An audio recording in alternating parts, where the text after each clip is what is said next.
Ya, assalamualaikum bro, hatur selamanya. Selamat siang, pagi, sore, makan sambal padang.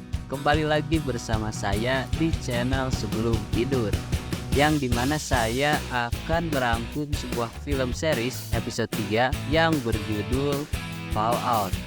Mohon maaf bagi teman-teman yang sudah menunggu kelanjutan episode ini, dikarenakan kemarin Mimin sibuk bakar sate. Tapi ya tenang naon, karena kali ini kami comeback untuk melanjutkan cerita Fallout ini. Bagi teman-teman yang belum menonton episode sebelumnya, lebih baik menontonnya terlebih dahulu. Dan jangan lupa untuk like, subscribe, dan komen, karena kontribusi kalian saya akan sangat berterima kasih. Pada episode 3 kali ini dimulai dengan The Beginning atau permulaan, di mana dia adalah sosok The Ghoul sebenarnya ketika 200 tahun yang lalu, yang merupakan seorang aktor koboi tapi tidak ngampus.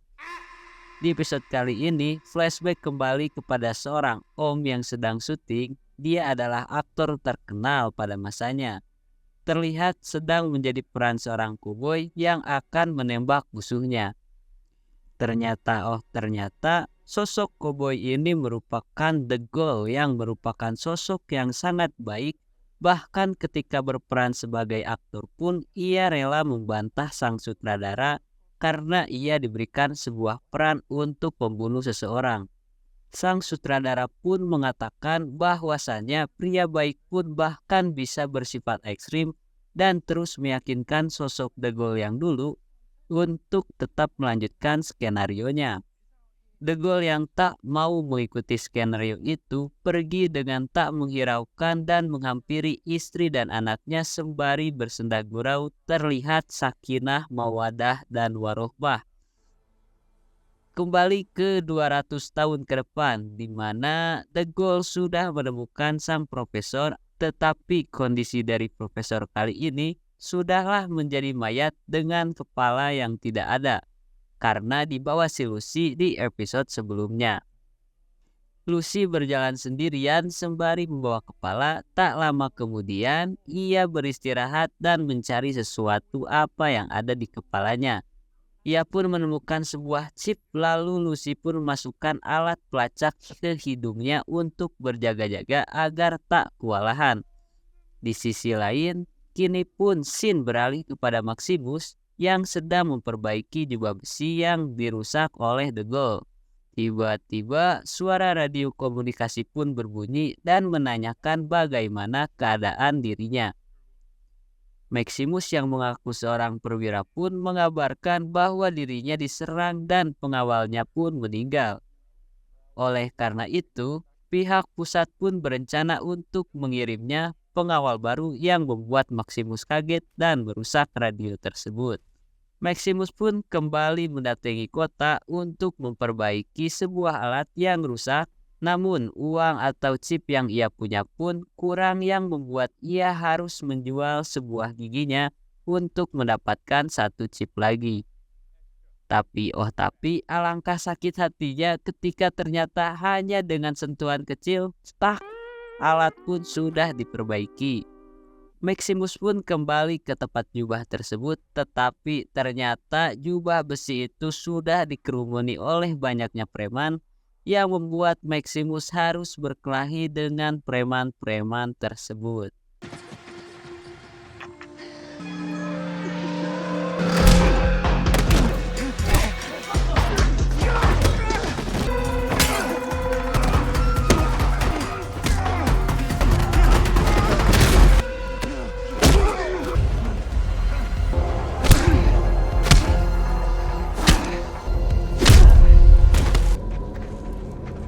Karena kalah jumlah manusia, di sini Maximus hancur babak belur dan tersungkur kesakitan. Namun dengan tekad jihad yang kuat, Maximus pun tetap melawan, dan alhasil ia berhasil membacok beberapa orang dan memecahkan kepala si ketua preman tersebut.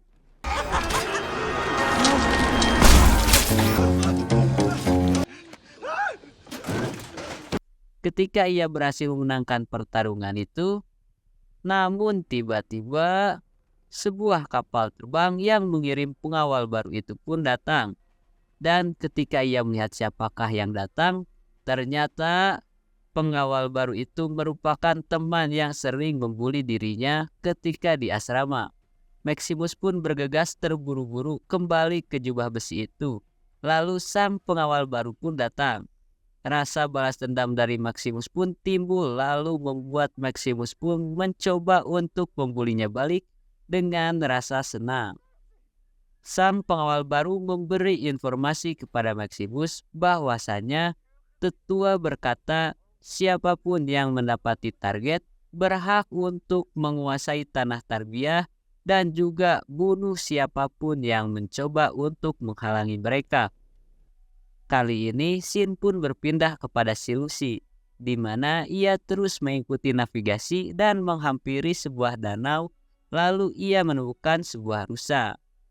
Kemudian ia mendengar suara gemuruh dan tiba-tiba itu adalah sebuah monster air yang menyeret si Lucy dengan maksud untuk dimakan.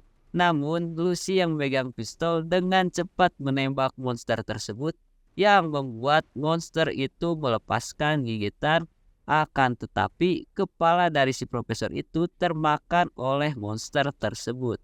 Lucy yang panik tiba-tiba klik. Ya, itu adalah The Ghoul yang sudah menodongkan pistol pada si Lucy. The Ghoul pun menanyakan di mana kepala profesor tersebut dan dijelaskan oleh si Lucy bahwa ia pun kehilangan kepala tersebut karena kepala profesor itu sudah dimakan oleh monster air. Berpindah di keadaan Vault 33, Norman adiknya Lucy yang sedang menunggu giliran sidang dihampiri Cheat. Ia diberitahu bahwa ia sudah tidak lagi bertugas di pintu gerbang Vault 33. Norman pun dipanggil dan disidang, sedangkan Norman ia diturunkan jabatannya menjadi seorang pelayan pengantar makanan untuk para tahanan Vault, karena dia telah membantu kakaknya yaitu Lucy untuk kabur dari Vault. Kembali ke Maximus, ia sedang memerintah Thaddeus atau si pembulinya dulu untuk mencarikan apel di pohon yang mati. Maximus ingin membalas dendam terhadapnya karena Thaddeus dulu pernah membulinya. Mereka lanjut berjalan, kemudian melacak keberadaan target tersebut. Setelah tiba, mereka sesamanya dibuat zoom. Mereka lanjut mencari dengan menyusuri tapak jejak The Ghoul. Di sini kembali kepada si Lucy. Terlihat Lucy sedang dijadikan umpan untuk memancing monster oleh The Ghoul. Dan The Ghoul pun berkata bahwasanya ia tidak akan menyiksanya, tetapi hanya sekedar menjadikannya umpan saja. Tidak lama kemudian, monster itu pun datang terpancing. Dan ya, terjadilah pertarungan di mana The Ghoul memukulnya yang kemudian diselepet hingga tersungkur jatuh. Lucy yang panik pun mulai memukul monster menggunakan kantong milik The Ghoul yang disusul oleh anjing yang menggigit si monster, lalu pertarungan pun berakhir.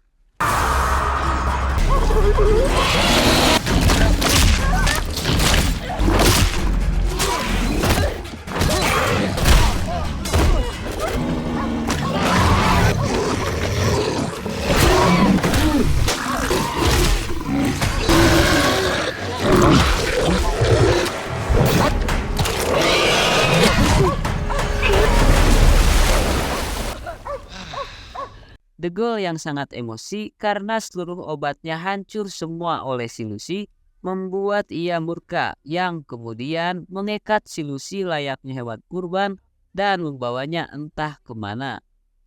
Kembali ke Maximus, mereka yang sedang beristirahat, di mana kini si pembuli Maximus atau Thaddeus diam-diam mengisikan air ke dalam jubah besi.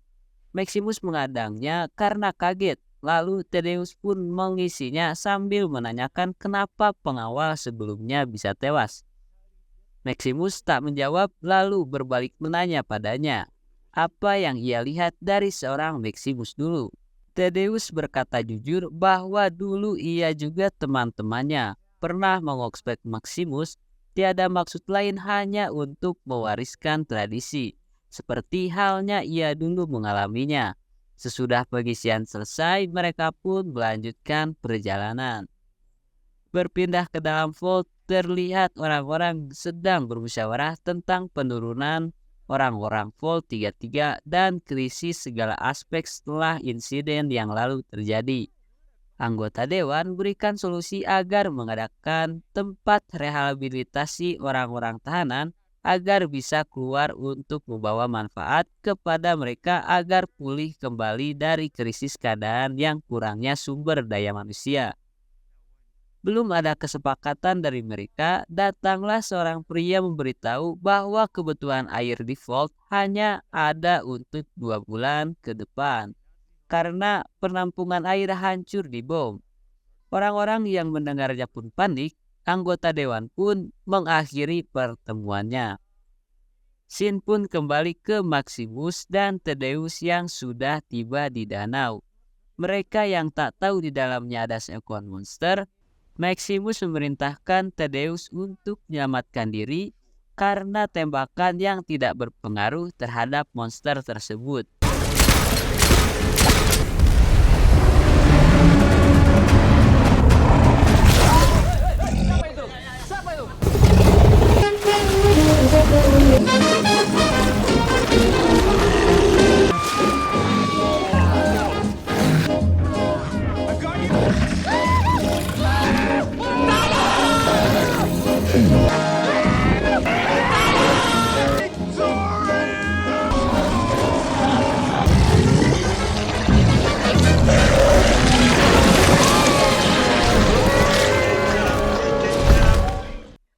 Kekonyolan pun terjadi dan akhirnya monster itu pun mati dengan memuntahkan kepala si profesor.